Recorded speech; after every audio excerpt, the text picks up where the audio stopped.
You ask Tiger to solve. This deals with linear equations with one unknown. The final result is y equals 7/12. Let's solve it step by step. Group all constants on the right side of the equation. Subtract 11/3 from both sides.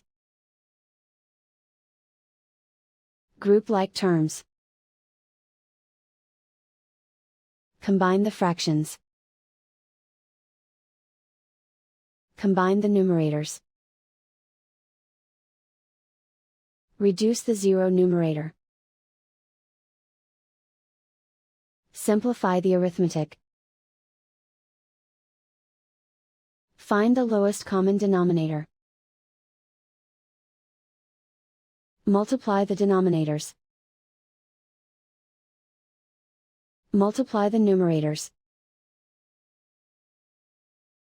Combine the fractions. Combine the numerators. And so the final result is y equals 7/12.